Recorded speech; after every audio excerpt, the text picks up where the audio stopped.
Pride and Prejudice by Jane Austen. Chapter 32. Elizabeth was sitting by herself the next morning and writing to Jane, while Mrs. Collins and Maria were gone on business into the village, when she was startled by a ring at the door, the certain signal of a visitor. As she had heard no carriage, she thought it not unlikely to be Lady Catherine, and under that apprehension was putting away her half-finished letter, that she might escape impertinent questions, when the door opened, and to her very great surprise, Mr. Darcy, and Mr. Darcy only, entered the room. He seemed astonished, too, on finding her alone, and apologized for his intrusion by letting her know that he had understood all the ladies to be within. They then sat down, and when her inquiries after Rosings were made, seemed in danger of sinking into total silence. It was absolutely necessary, therefore, to think of something, and in this emergence, recollecting when she had seen him last in Hertfordshire, and feeling curious to know what he would say on the subject of their hasty departure, she observed, "How very sudden you all quitted Netherfield last November, Mr. Darcy. It must have been a most agreeable surprise to Mr. Bingley to see you all after him so soon. For if I recollect right, he went but the day before. He and his sisters were well, I hope, when you left London?" "Perfectly so, I thank you." She found that she was to receive no other answer, and after a short pause added, "I think I have understood that Mr. Bingley has not much idea of ever returning to Netherfield again." "I never heard him say so, but it is probable that he may spend very little of his time there in the future. He has many friends, and he is at a time of life when friends and engagements are continually increasing." "If he means to be but little at Netherfield, it would be better for the neighbourhood that he should give up the place entirely, for then we might possibly get a settled family there. But perhaps Mr. Bingley did not take the house so much for the convenience of the neighbourhood as for his own, and we must expect him to keep or quit it on the same principle." "I should not be surprised," said Darcy, "if he were to give it up, as soon as any eligible purchase offers." Elizabeth made no answer. She was afraid of talking longer of his friend, and having nothing else to say, was now determined to leave the trouble of finding a subject to him. He took the hint, and soon began with, "This seems a very comfortable house.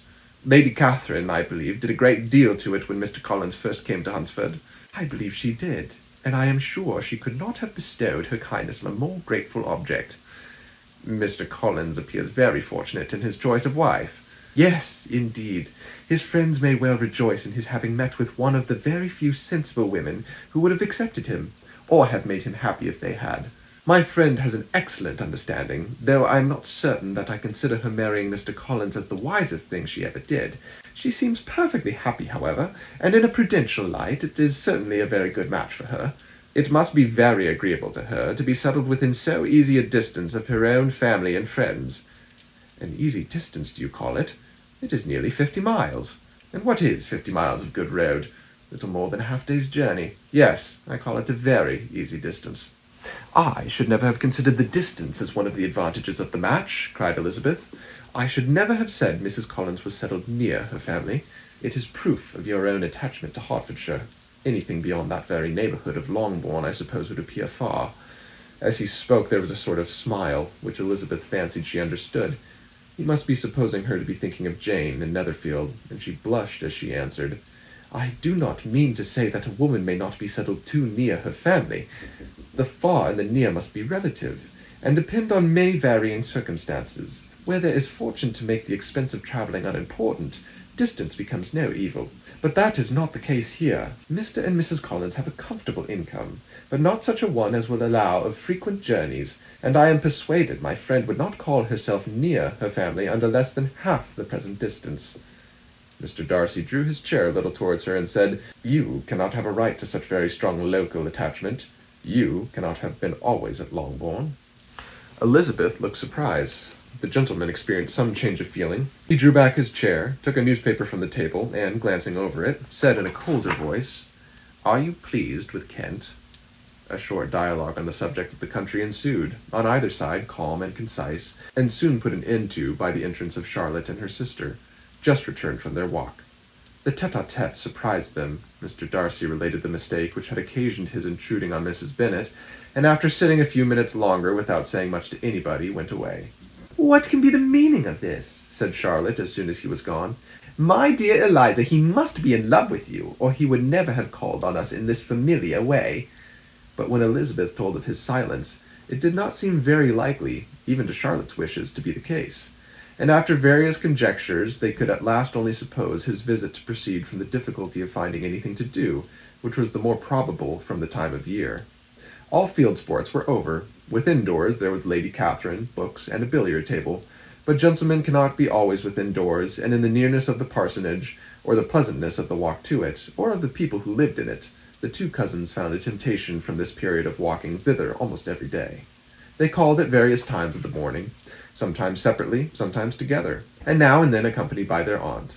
It was plain to them all that Colonel Fitzwilliam came because he had pleasure in their society, a persuasion which of course recommended him still more, and Elizabeth was reminded by her own satisfaction in being with him, as well as by his evident admiration of her former favourite George Wickham, and though in comparing them she saw there was less captivating softness in Colonel Fitzwilliam's manners, she believed he might have the best informed mind. But why Mr. Darcy came so often to the parsonage it was more difficult to understand. It could not be for society, as he frequently sat there 10 minutes together without opening his lips, and when he did speak it seemed the effect of necessity rather than of choice, a sacrifice to propriety, not a pleasure to himself. He seldom appeared really animated. Mrs. Collins knew not what to make of him. Colonel Fitzwilliam's occasionally laughing at his stupidity proved that he was generally different, which her own knowledge of him could not have told her, and as she would have liked to believe this changed the effect of love, and the object of that love, her friend Eliza, she set herself seriously to work to find it out. She watched him whenever they were at Rosings, and whenever he came to Hunsford, but without much success. He certainly looked at her friend a great deal, but the expression of that look was disputable. It was an earnest, steadfast gaze, but she often doubted whether there were much admiration in it, and sometimes it seemed nothing but absence of mind. She had once or twice suggested to Elizabeth the possibility of his being partial to her, but Elizabeth always laughed at the idea, and Mrs. Collins did not think it right to press the subject, from the danger of raising expectations which might only end in disappointment, for in her opinion it admitted not of a doubt that all her friend's dislike would vanish, if she could suppose him to be in her power. In her kind schemes for Elizabeth, she sometimes planned her marrying Colonel Fitzwilliam. He was beyond comparison the pleasantest man. He certainly admired her, and his situation in life was most eligible. But to counterbalance these advantages, Mr. Darcy had considerable patronage in the church, and his cousin could have none at all. End of chapter 32.